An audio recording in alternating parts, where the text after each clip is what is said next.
আমাদের স্পষ্ট বক্তব্য ফরিদপুর উপজেলা প্রেস ক্লাবের সাংবাদিকদের ভয়ভীতি হুমকি দেখিয়ে কারো কলম রুদ্ধ করা যাবে না।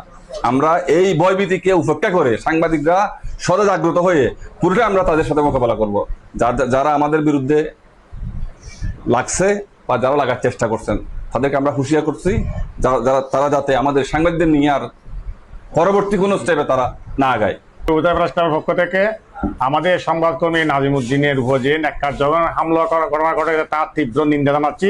যারা এই ঘটনার সাথে জড়িত তাদেরকে দ্রুত আইনে আনার জন্য আমি প্রশাসনের প্রতি উদাত্ত আহ্বান জানাচ্ছি। ব্যাপারে আমরা অবশ্যই সাংবাদিকরা ঐক্যবদ্ধ এবং ঐক্যবদ্ধভাবে আমরা এর মোকাবিলা করব। তারা ইতিমধ্যে সোশ্যাল মিডিয়ায় দেখেছেন, সেটা হচ্ছে যে আমাদের যে সাংবাদকর্মী যারা সাংবাদিকতা করে, যারা সংবাদ সংগ্রহ করে, পত্রিকা সংবাদ প্রেরণ করে, তাদের মধ্যে এখানে একটি অনাকাঙ্ক্ষিত ঘটনা ঘটেছে। বিশেষ করে শাহনওয়াজ নাদিম নামে আমাদের একজন সংবাদকর্মী আছে, যিনি সাংবাদিকতার সাথে আছে।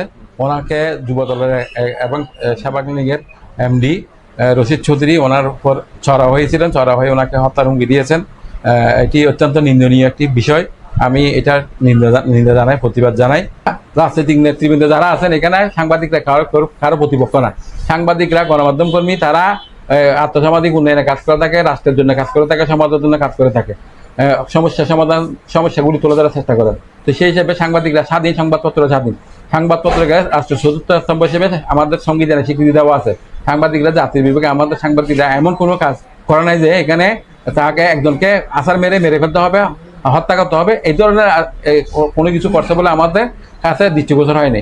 আমাদের সাংবাদিকদের নিরাপত্তার একটা বিষয় আছে, আমাদের অধিকারের বিষয় আছে। এখন আমরা আমাদের অধিকার এবং নিরাপত্তার ক্ষেত্রে প্রশাসনের দায়িত্ব কর্তব্য হচ্ছে আমাদের নিরাপত্তা বিধান করা। আমাদের অলরেডি একটা শাহনওয়াজ নাদিম অবশ্যই একটা অভিযোগ করেছেন, জিডি করেছেন। প্রশাসনের কাছে আমাদের বার্তা হচ্ছে যে কোনো গণতন্ত্র কর্মী যেহেতু আক্রান্ত হয়েছেন, উনি যেহেতু অভিযোগ করেছেন, এটা এখন প্রশাসনের দায়িত্ব কর্তব্য। আমরা যেটা মনে করি সেটা হচ্ছে যে এটা তদন্ত করে প্রয়োজনীয় পদক্ষেপ নেওয়া এবং যিনি দোষী তার বিরুদ্ধে আইনগত পদক্ষেপ নেওয়া। এই নইলে আমরা পরবর্তীতে আরো কঠোর কোনো একটা অবস্থানে যাব, আমরা আরো অন্য কর্মসূচি যাব। আমাদের অধিকার আদায়ের জন্য আমাদের যারা করণীয় আমরা সবকিছুই করবো।